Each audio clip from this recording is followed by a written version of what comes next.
If only you knew how many times I recorded this video. This is fire!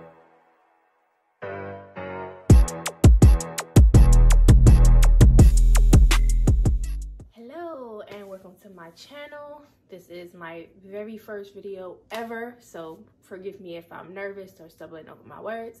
This is my very first time recording ever. A little intro of who I am. My name is Koya. I'm 31. I live in Brooklyn, New York.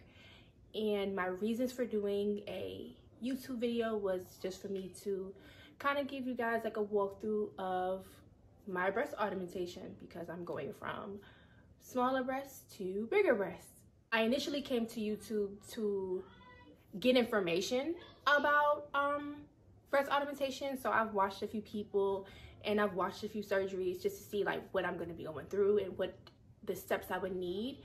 And so I thought, like, you know, there's not many videos of them, so I figured I would add on to what is already out there. So for starters, I am going to Miami, Florida.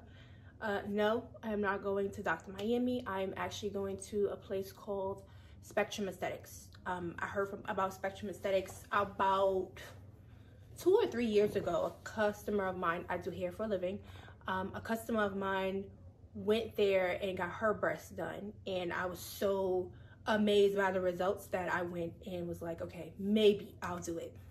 And of course, with the back and forth of no, I finally decided that I was gonna do it. So I guess you could call this my breast journey. It started when I was 18. I had small breasts since I was able to wear a bra. I want to say right after high school, I was like, I'm gonna go get my breasts done. Like, I was so adamant about getting my breasts done.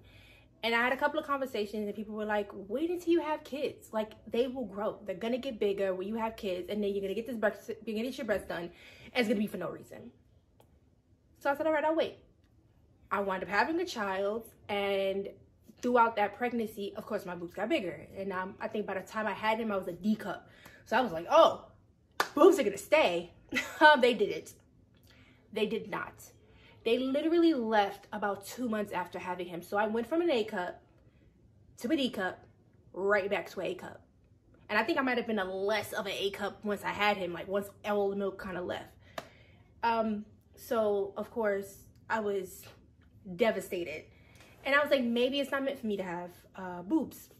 So I went about 4 years ago and I got them pierced. And I'm like, I'm gonna get them pierced. It's fine. If I can embrace what I have, I could probably alter my mind on how I'm feeling about it. I think the first year, I was like, yes, they look so pretty. I was getting all this jewelry, and I was like buying all this stuff. And it worked for like a year. For a year, I could honestly say, like, I was just like so hype about them. And then once the year was up, I was over it. I'm like, this is not what I want. Like, I really want my boobs done. I went back and forth on it several times, and a customer of mine was just like, you should do it. You should go. I don't see why not. A couple of other people were like, go, do it. Why not? And then a really good close friend of mine, she's actually going to go get hers soon. She's getting something completely different, but she's also going, and she was kind of like the light I needed, or the voice I needed to hear to say, you've been talking about this for years, go and do it. So with all of the research, watching different surgeries, reading up on each thing, I chose to go with saline. And so you have two choices. You have saline and you have silicone. Silicone has more of a natural feeling, so they say. And then you have saline, which is just to me, it looks the same. It's just one is more like jelly. But I really went the safest route. It was the risk that got my attention. So for the most part, saline is more so like salt water in a bag. That's just the easiest way I can explain it. Whereas silicone is a gel in a bag. So God forbid something happens, if it ruptures with saline, it's just leaking water, basically. So you just pee it out. It's not really a big complication. But when it comes down to silicone, the gel could like leak out really, really slow, and your body is gonna react to it as a sickness, and you're gonna think, oh, it's a head cold or flu. Turns out your boob, you know, it burst. Also, you have to get a lot more chest x-rays when you have silicone, just to make sure that you're not, you know, leaking, there's no ruptures or anything like that. So I try to pick the safest route. Like, I just kind of want to like, all right, I'm gonna just choose what's safer for me. And it's also, especially with talking to my doctor and my assistant, she was basically telling me, like, with my height and my weight, it's easier for me to pick saline because it's a little less heavier. I'm only 5'5", 117 pounds, so I'm small. Yeah, so I didn't want to overdo it. My goal is to go from a A cup to a C cup. Now, this is why I chose a C cup. I've seen what I look like as a C cup before, remember, prior pregnancy. And I know what I look at a D cup. D cups were heavy, but I also was carrying a person in my tummy. So, it was heavy though. It definitely was. Even when he was out, it was heavy. So a C cup, I think I could deal with, no bigger than a C. Turns out they don't do it based on your cup size. It's cc. So basically what cc's is basically just how much of the liquid is inside of the bag. Let's call it a bag. So it's just how many liters is going to be in it. So I don't know exactly what number it's going to be. I won't know until I get there. I get to try on like this similar kind of thing to show me like what it would look like with each size. So that's when I'll have like my initial choice, and I'll be able to make one and seal a deal. I can definitely change it once I get there too. If I change my mind and I feel like I want to go a little lower, a little higher, but I get that choice when I get there. So the cost of the surgery was $3,300. You have a choice of $300 as a down payment, and that's to hold the date, and then $500 as a down payment, and that's to hold the date and the doctor. So I wound up doing the $500 because I already knew what doctor I wanted. I already knew the date that I wanted. Initially I wanted to do it in June, but she didn't have an availability up until like late July, August, so I chose August because it was at the bottom of July, and I was like, oh, I kind of want to just get it done in the beginning of the month. So when it came down to telling like my family and my parents, my mother, my biological mother, she knew. Like, I've always expressed it. I think I talked about it way before I can even understand what getting my boobs done, where I always talked about like why I never gotten bigger boobs like she always had them. I didn't understand it. So she knew. So when I told her, she was just like, you know, she asked the normal questions, you know, what size, are you sure, where are you going, did you do your research? And I answered those, you know, simple questions. She was like, don't go over this bumper, and don't do this, and don't go so big. So she already knew. I told my stepmother, she's a nurse, me, the best nurse God has blessed her. And she was one of those people that were like, do not do it. I don't want you to do it. Nope, don't do it. I don't want you to do it. And I was like, well, I already put the down payment down. And then she was like, oh God. So she asked me, I want to say, about 5,000 questions. And I had an answer to literally every question she had. She had a question. I had an answer for every single one. And she was like, all right, I feel better now. Because if you're gonna do something, you gotta make sure that you have all the information, or she's gonna say no, don't do it, cancel it, done for, you can't do it. And I had every answer for her, so she felt a lot better with my decision. My dads know, they don't care. Just be safe, basically. When I had the conversation with my boyfriend, he thought I was joking, so he was like, yeah, go do it, go ahead do it.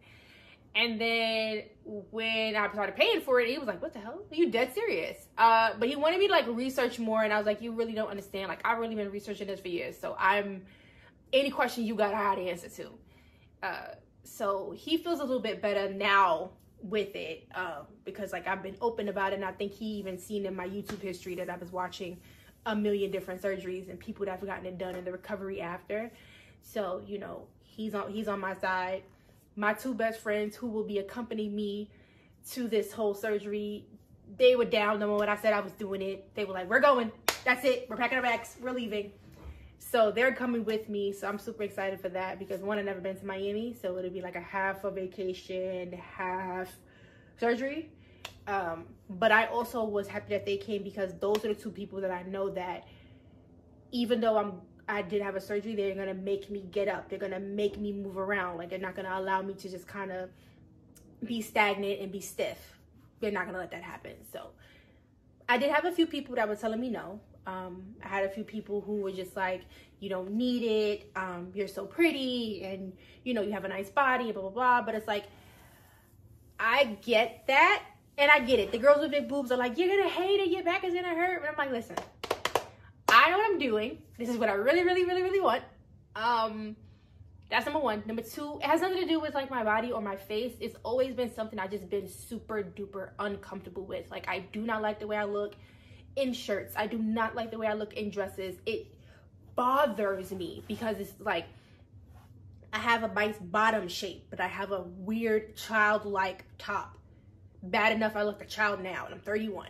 So I just never really liked the way I look. Like, I had a dress my cousin made me and it was so beautiful. It was so beautiful. I still have the dress, so I can't wait to try it on after I do the boobs.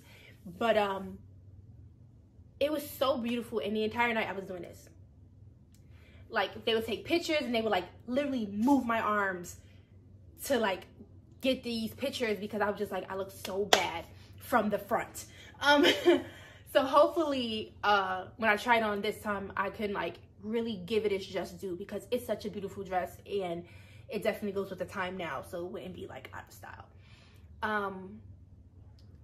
But I did have a few people that just wasn't with it, and I just was like, you know, I'm gonna do it regardless.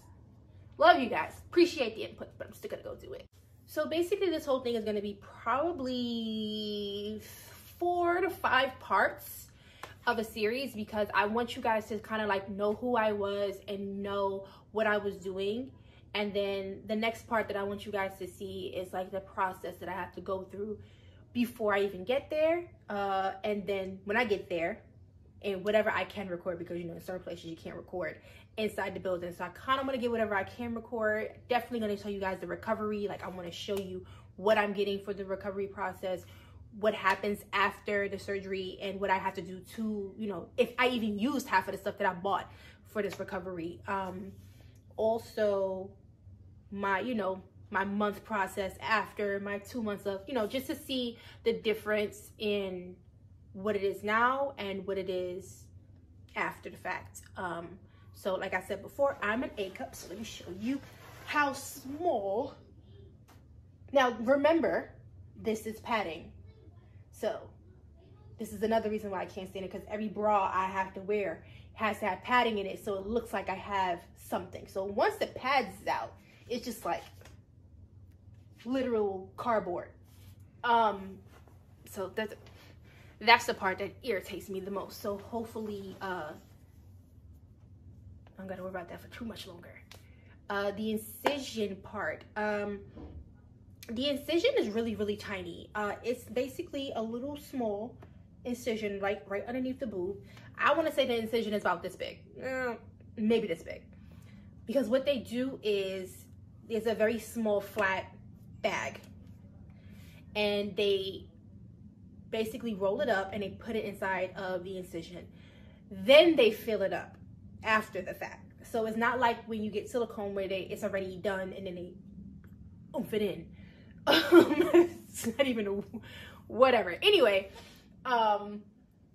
so that's basically what's gonna happen, and it's a very, very tiny incision. So hopefully this will be an easy it'll be easy recovery. That is what I'm hoping for. I don't know what would happen. Like I said, I've never had a surgery before, so I'm literally winging this entire thing. Hopefully though, you guys are going to be here for the ride, and you know, if you have any questions, any concerns, any, you know, anything that you want to, like, any advice that you have to give me for recovery or for even before, I would gladly take them. In the comments, you can write any questions. I can do a Q&A blog where we just answer all the questions that you guys have. If I'm missing anything, please let me know. If you want to see something, let me know. And hopefully this will be fun for all of us. So till next time, and don't forget to like and subscribe.